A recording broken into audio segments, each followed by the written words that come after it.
ஜோதிடர் தமிழரசன் பேசுகிறேன். இந்த சேனல் ஃபஸ்ட் டைம் பார்க்குறவங்களா இருந்தீங்கன்னா சப்ஸ்கிரைப் பண்ணிக்கோங்க.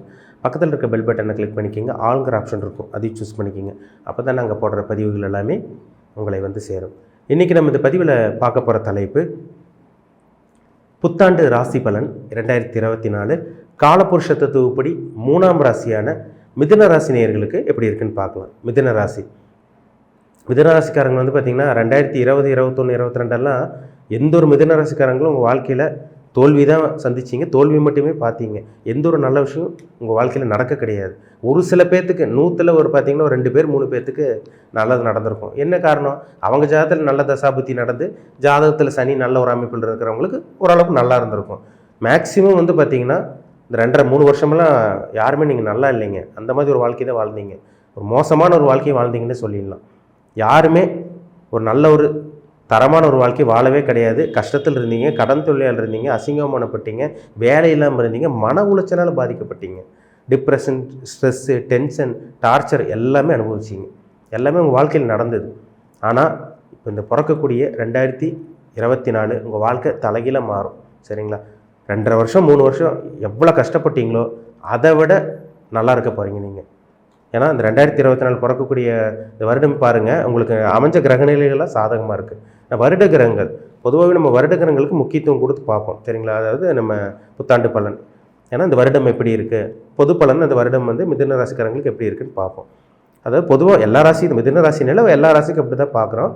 இப்போ இந்த வருடம் வந்து பாருங்கள், உங்கள் ராசிக்கு வந்து 11ஆம் இடமான லாபஸ்தானத்தில் குரு இருக்கார். 10ஆம் இடமான கர்மஸ்தானத்தில் தொழில் ஸ்தானத்தில் ராகு வந்து பார்த்தீங்கன்னா குருவோட வீட்டில் மீன ராசியில் இருக்கார். 4ஆம் இடமான சுகஸ்தானத்தில் கேது வந்து கன்னி ராசியில் இருக்கார். 9ஆம் இடமான பாக்கிஸ்தானத்தில் சனி கும்பராசியில் இருக்கார். இதுதான் இந்த வருடத்துக்கு உண்டான அந்த கிரகநிலைகள். சரிங்களா? அதாவது குரு மட்டும் உங்களுக்கு மே மாதம் மாறிடுவார். அதாவது மே மாதத்திலிருந்து உங்களுக்கு சில மாற்றங்கள் நடக்கும். ஏப்ரல் மாதம் கடைசி பதி உங்களுக்கு குரு மாறிடுவார். உங்கள் ராசிக்கு வந்து 12ஆம் இடத்துக்கு குரு வந்துடுவார். இது எல்லாமே ஒரு நல்ல அமைப்பு தாங்க உங்களுக்கு. அப்போ 12ல் குரு வந்து கெட்டதான்னு கேட்டிங்கன்னா கெட்டது கிடையாது, நல்ல விஷயங்களை கொடுக்கும். ஃபஸ்ட் நம்ம ராகுகேது எப்படி இருக்குன்னு பார்ப்போம். ஏன்னா அக்டோபர் மாதம் 30ஆம் தேதி உங்களுக்கு 2023 ராகுகேது பயிற்சி நடந்தது. இந்த ராகுகேது பயிற்சி என்ன பண்ணுன்னு பார்ப்போம். ஏன்னா இந்த வருடம் ஃபுல்லாகவே பாருங்கள், ராகுகேது வந்து அங்கே தான் இருப்பாங்க. இந்த வருடம் ஃபுல்லாக இங்கே தான் இருப்பாங்க. கேது 4ஆம் இடத்துல, ராகு 10ஆம் இடத்துல. வருடம் ஃபுல்லாகவே இந்த வருடம் கம்ப்ளீட்டாக சனி வந்து 9ஆம் இடத்துல இருப்பார். இந்த வருடம் 4வது மாதத்துக்கு கடைசி பகுதியில் தான் குருவோட மாற்றம் இருக்கும். இப்போ 10ஆம் இடத்துல ராகு என்ன பண்ணுவார்? தொழிலை ஏற்படுத்தி கொடுத்துருவார். மிதுன ராசிக்காரங்க வருமானம் இல்லாமல் இருந்தீங்க, பணம் இல்லாமல் இருந்தீங்க, பணத்தினால எவ்வளோ பிரச்சனையாக வந்தது உங்களுக்கு, பணப்பிரச்சனையால் எவ்வளவோ அசிங்கமானப்பட்டீங்க, வலியும் வேதனையோடு வாழ்ந்தீங்க. நீங்கள் ஒரு இக்கட்டான ஒரு சூழ்நிலைங்க வாழ்ந்தீங்கன்னு சொல்லலாம். நரக வேதனையான ஒரு வாழ்க்கை மிதுன ராசிக்காரங்க வாழ்ந்தீங்க. நிறைய பேர் சொன்னீங்க, சார் உடம்புல உயிர் மட்டும்தான் இருக்குங்க சார், எல்லாமே இல்லை, உடம்புல உயிர் மட்டும்தான் இருக்குது, மற்ற எதுவுமே எங்ககிட்ட இல்லை, எல்லாமே இழந்துட்டோம், இனி அந்த உயிர் ஒன்று தான் இருக்குது, அதுவும் போயிட்டா பரவாயில்ல. இந்த மாதிரிலாம் நிறையா மிதுன ராசிக்காரங்க இப்படி தாங்க புலம்பிகிட்டு இருந்தீங்க 2.5-3 வருஷம். ஆனால் இப்போ இந்த காலகட்டங்கள் 2024 பிறக்கக்கூடிய இந்த வருடம் வாழ்க்கை தலைகீழ மாறும். 10ஆம் இடத்துல ராகு தொழில் ஏற்படுத்தி கொடுத்துருவார். மதிப்பு, மரியாதை, அந்தஸ்து, பெயர், புகழ், அந்தஸ்து எல்லாத்தையும் ஏற்படுத்தி கொடுப்பார். வேலைக்கு போயிட்டுருக்கீங்களா, ப்ரொமோஷன் கிடைக்கும் உங்களுக்கு. ஏன்னா 10ஆம் இடத்துல பதவி உங்களுக்கு, பெயர், புகழ், அந்தஸ்து எல்லாமே 10ஆம் இடம் தான். மதிப்பு மரியாதை கிடைக்கும் உங்களுக்கு, ப்ரொமோஷன் கிடைக்கும். வேலை இல்லாமல் இருந்தவங்களுக்கு வேலை கிடச்சிரும். இதெல்லாமே 10ல் இருக்க ராகு ஏற்படுத்தி கொடுப்பார். ஏன்னா தொழில் ஸ்தானத்தில், கர்மஸ்தானத்தில் ராகு இருக்கார். அப்போ நல்ல ஒரு வேலை கிடச்சிரும் உங்களுக்கு. வேலைக்காக ட்ரை பண்ணிட்டு இருக்கவங்க, அலைஞ்சு தெரிஞ்சிட்டு இருந்தவங்களுக்கெல்லாம் நல்ல ஒரு தரமான ஒரு வேலை இந்த வருடம் ஆரம்ப பகுதியில் ஒரு சில பேருக்கு கிடச்சிரும். அதேமாதிரி வந்து பார்த்திங்கன்னா உங்களுக்கு வந்து பார்த்திங்கன்னா சொந்த தொழிலில் வந்து எந்த ஒரு வளர்ச்சி இல்லை, முன்னேற்றம் இல்லை, வருமானம் இல்லை, பணம் இல்லை, குடும்பத்தை காப்பாற்ற முடியல, இந்த மாதிரி சொல்லிட்டு இருக்கவங்களுக்கெல்லாம் குடும்பத்தை காப்பாற்ற போகிறீங்க. பணம் வரப்போது இந்த வருடம் சேர்த்து வைக்கக்கூடிய வருடமாக இருக்கும். ஏன்னா லாபஸ்தானத்தில் குரு இருக்கார். ஆரம்ப பகுதியும் உங்களுக்கு நல்லா இருக்குங்க. ஏப்ரல் மாதத்துக்கு அப்புறம் மே மாதத்துக்கு அப்புறமா அதுவும் உங்களுக்கு நல்லாயிருக்கும் உங்களுக்கு. சரிங்களா? ஒரு சில பேர்த்துக்கு இந்த 4 மாதத்துக்குள்ளே, ஜனவரி, பிப்ரவரி, மார்ச், ஏப்ரலுக்குள்ளே ஒரு சில விஷயங்கள் நல்லது நடக்கும். ஒரு சில பேர்த்துக்கெல்லாம் பாருங்கள், இந்த மே மாதத்துக்கு அப்புறம் நல்லது நடக்கும். இந்த மே மாதம் ஆரம்ப பகுதி இல்லை நடுப்பகுதியிலிருந்து நிறைய நல்ல விஷயங்கள் பார்க்க போகிறீங்க. என்ன காரணம்? உங்கள் ராசிக்கு வந்து 12ஆம் இடமான விரைஸ்தானத்துக்கு குரு வர்றார். சுப விரயங்களை ஏற்படுத்தி கொடுப்பார். கல்யாணத்துக்காக முயற்சி பண்ணிட்டு இருக்கீங்க, திருமணம் பண்ண போகிறீங்க, கல்யாணம் பண்ண போகிறீங்க, உங்கள் வாழ்க்கையில் நல்லது நடக்க போகுது. சுப விரயங்களை ஏற்படுத்தி கொடுப்பார். வீட்டுக்கு தேவையான பொருட்கள் வாங்கி போட போகிறீங்க. ஃப்ரிட்ஜாக இருக்கட்டும், வாஷிங் மிஷினாக இருக்கட்டும், டிவியாக இருக்கட்டும், ஏசியாக இருக்கட்டும், இல்லை கட்டில், மெத்தை, சோஃபா எதாக இருந்தாலும் இருக்கட்டும், நீங்கள் வாங்கி போட போகிறீங்க. குடும்பத்துக்கு தேவையான பொருட்கள் வாங்கி சந்தோஷப்பட போகிறீங்க. அதே மாதிரி வந்து பார்த்திங்கன்னா நிலம் வாங்க போகிறீங்க. ஒரு சில பேர் நிலம் வாங்கிடுவீங்க. ஒரு சில பேர் நிலம் ஆல்ரெடி இதுக்கு முன்னாடி வாங்கினவங்களாம் பார்த்திங்கன்னா உங்களுக்கு வந்து பார்த்திங்கன்னா வாகனம் வாங்கிடுவீங்க. 2 வீலர் வச்சுருக்கவங்க இன்னொரு 2 வீலர் வாங்குவீங்க. இல்லை 2 வீலர் வச்சுருக்கவங்க காருக்கு மாற ஆரம்பிச்சிருவீங்க. கார் வாங்கிடுவீங்க. கார் வச்சுருக்கவங்களுக்கெல்லாம் இன்னொரு கார் ரிப்பேர் வச்சுட்டே இருக்குங்க சார், செலவு மேலே செலவாக போயிட்டுருக்கவங்களுக்குலாம் வாகனத்தை மாற்றுவீங்க. இதெல்லாம் சுப செலவு, சுப விரயங்கள். ஒரு சில பேர் வீடு ஆல்ட்ரேஷன் பண்ணுவீங்க. ஏன்னா 12ஆம் இடத்துல இருக்க குரு உங்களுக்கு விரயத்தை கொடுப்பார், சுப விரயங்களை கொடுப்பார். இதுக்கு முன்னாடி எல்லாம் மருத்துவ செலவு, அந்த செலவு, இந்த செலவு, உங்களை ஏமாத்தினது இதெல்லாம் இருந்தது பார்த்தீங்களா, அதெல்லாம் உங்களை விட்டு விலக போகுது. நீ யார்ட்டும் ஏமாற மாட்டீங்க, நல்லா இருக்க போகிறீங்க. மிதுன ராசிக்காரங்க உங்கள் வாழ்க்கையே மாறப்போகுது. அப்போ 12ஆம் இடத்துல இருக்க குரு என்ன பண்ணுவார்? சுப செலவு ஏற்படுத்தி கொடுப்பார், சுப விரயங்கள் ஏற்படுத்தி கொடுப்பார்.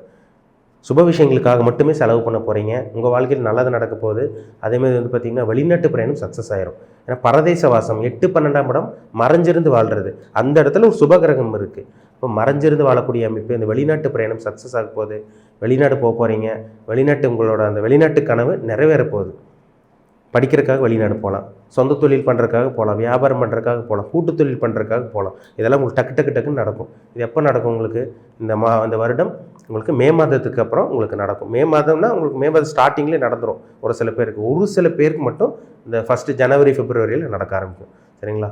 வெளிநாட்டு பிரயாணத்துக்கு உண்டான அந்த அமைப்பு உங்களுக்கு தேடி வரப்போகுதுங்க. பயன்படுத்திக்கிங்க. மே மாதத்திலிருந்து உங்கள் வாழ்க்கை மாறப்போகுது. அதே மாதிரி உங்கள் ராசிக்கு வந்து பாருங்கள் 4ஆம் இடத்தை குரு பார்ப்பார்.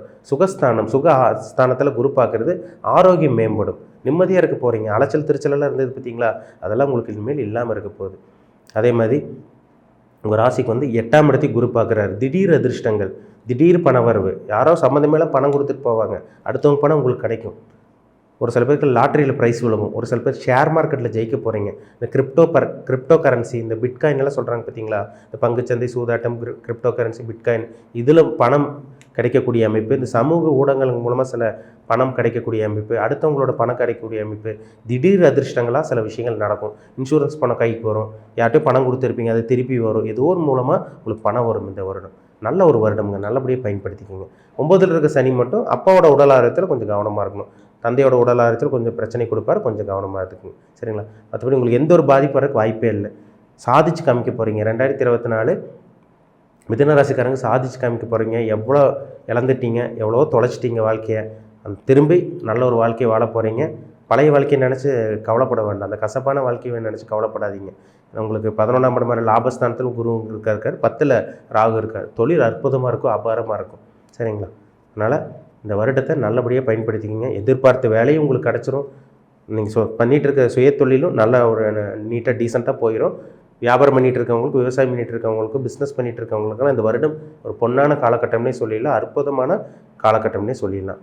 உங்கள் ஜாதகத்தில் என்ன தசா புத்தி போகுதுன்னு பாருங்கள். சரிங்களா? இந்த வருடம் நல்லாயிருக்கு. மிதுன ராசிக்காரங்களுக்கு பொதுவாகவே நல்லாயிருக்கும். உங்களுக்கு என்ன நட்சத்திரம்? நீங்கள் வந்து மிருகசீரிஷ நட்சத்திரமாக இருக்கலாம், இல்லை திருவாதிரை நட்சத்திரமாக இருக்கலாம், இல்லை புனர்பூச நட்சத்திரக்காரங்களாக இருக்கலாம். சரிங்களா? உங்களுக்கு பொதுவாகவே நல்லா இருக்குது. ஆனால் உங்கள் ஜாதகத்தில் நீங்கள் என்ன நட்சத்திரத்தில் என்ன பாதத்தில் பிறந்தீங்களோ அதுக்குண்டான அமைப்பு உங்களுக்கு தசா புத்தி நடந்துகிட்டு இருந்திருக்கும். சரிங்களா? பிறக்கும் போது என்ன தசை, இப்போ என்ன தசை, இப்போ இனிமேல் என்ன தசை வரும், உங்களோட வயசு என்ன, வயது வித்தியாசத்துக்கு தகுந்த மாதிரி பலன்கள் நடக்கும். ஒரு சில பேருக்கு இளைய பருவத்தினர், அதாவது வயசு கம்மியாக இருக்கவங்க ஒரு 25 30 வயசுக்கு கல்யாணம் நடக்கும். 35லேருந்து ஒரு 45 50 வயசில் இருக்கவங்களுக்குலாம் பார்த்தீங்கன்னா பிஸ்னஸ் பண்ண ஆரம்பிச்சிருவீங்க. ஒரு சில பேருக்கு 50 வயசுலேருந்து 60 கொஞ்சம் ஆரோக்கியம் நல்லாயிருக்கும். இதெல்லாம் உங்கள் சுயஜாதத்தில் தசா புத்தி சப்போர்ட் பண்ணணும். சரிங்களா? இப்போ நான் சொன்ன பலன் 100% உங்களுக்கு நடக்கணும்னா உங்கள் தனிப்பட்ட ஜாதகத்தில் உங்கள் ஜாதகத்தில் தசா புத்தி சப்போர்ட் பண்ணணும். ராசிங்கிறது உடல், லக்னம்ங்கிறது உயிர், ஆன்மா. அந்த உயிர் ஸ்தானாதிபதி எங்கே இருக்கார், லக்னாதிபதி எங்கே இருக்கார்? உங்கள் ஜாதகத்தில் உடல்காரகன் யார்? மனோகாரகன் சந்திரன். அவர் அது சந்திரன் என்ற வீட்டதிபதி புதன் எங்கே இருக்கார்? சரிங்களா? அந்த புதன் தான் ரொம்ப முக்கியம். புதன் நல்லா இருந்தால் உடல் ஆரோக்கியம் நல்லாயிருக்கும். புதன் கெட்டு போச்சுன்னா நரம்பு பிரச்சனை, தோல் பிரச்சனை எல்லாமே உங்களுக்கு பிரச்சனை உங்களுக்கு ஸ்டார்ட் ஆக ஆரம்பிச்சிடும். இப்போ ஜாதகத்தில் புதன் ரொம்ப முக்கியம். அப்போ தான் எண்ணம், புத்தி, சிந்தனை தெளிவாக இருக்குன்னு அர்த்தம். லக்னம் லக்னாதிபதி நல்லா இருந்தால் நீங்கள் என்ன விஷயங்களை அனுபவிப்பீங்க. லக்னாதிபதி கெட்டு போச்சுன்னா எதுவுமே அனுபவிக்க மாட்டாங்க. அவங்க தாங்க நடு ரோட்டுக்கு வந்து நிற்பாங்க. ஒருத்தர் பாருங்கள், திறமை எல்லாமே இருந்திருக்கும், ஆனால் அவங்க வந்து பார்த்திங்கன்னா நேரம் சரியில்லாமல் ஒன்றுமே இல்லாமல் இருப்பாங்க, ஜீரோவாக இருப்பாங்க. அவங்க ஜாதகத்தில் பாருங்கள், லக்னாதிபதி கெட்டு போயிருக்கும், தசாபுத்தி சரியில்லாமல் இருந்திருக்கும். லக்னாதிபதி நல்லா இருந்தால் மட்டுமே தான் யோகங்களை முழுசாக அனுபவிக்க முடியும். அப்போ உங்கள் ஜாதகத்தில் என்ன லக்னத்தில் இருக்கீங்க, லக்னாதிபதி நல்லா இருக்காரா, ராசிநாதன் புதன் நல்லா இருக்காங்களா, நடக்கக்கூடிய தசாநாதன் புத்திநாதன் என்ன அமைப்பில் இருக்காங்க, இதெல்லாமே பார்த்தா தான் நம்ம டீட்டெயிலாக 100% நம்ம துல்லியமாக தெரிஞ்சுக்க முடியும். சரிங்களா? உங்கள் தனிப்பட்ட ஜாதகம் பார்க்கணுன்னு விருப்பப்பட்டீங்கன்னா கீழே இருக்க வாட்ஸ்அப் நம்பருக்கு உங்கள் ஜாதகத்தை அனுப்பிச்சுடுங்க, அப்பாயின்மெண்ட் வாங்கிக்கோங்க. உங்கள் சுயஜாதகம் பார்த்து நம்ம டீப்பாக தெளிவாக நம்ம துல்லியமாக பார்த்து தெரிஞ்சுக்கலாம். மிதுன ராசிக்காரங்களோட வாழ்க்கை எப்படி இருக்கும், இந்த 3 நட்சத்திரத்தில் நீங்கள் என்ன நட்சத்திரத்தில் இருக்கீங்க, இதெல்லாம் நம்ம தெளிவாக பார்த்து தெரிஞ்சுக்குவோம். சரிங்களா? மீண்டும் அடுத்த பதிவில் சந்திக்கும் வரை உங்களிடமிருந்து விடைபெறுவது உங்கள் ஜோதிடர் தமிழரசன். இந்த சேனல் பிடிச்சிருந்தா உங்கள் நண்பர்களுக்கும் உறவினருக்கும் ஷேர் பண்ணுங்கள், லைக் பண்ணுங்கள், சப்ஸ்கிரைப் பண்ணுங்கள். பக்கத்தில் இருக்க பெல் பட்டனை கிளிக் பண்ணிக்கோங்க. ஆளுங்கிற ஆப்ஷன் இருக்கும், அதையும் சூஸ் பண்ணிக்கோங்க. அப்போ தான் நாங்கள் போடுற பதிவுகள் எல்லாமே உங்களை வந்து சேரும். மிதுன ராசி நேயர்களுக்கு இனிய புத்தாண்டு நல்வாழ்த்துக்கள். நன்றி, வணக்கம்.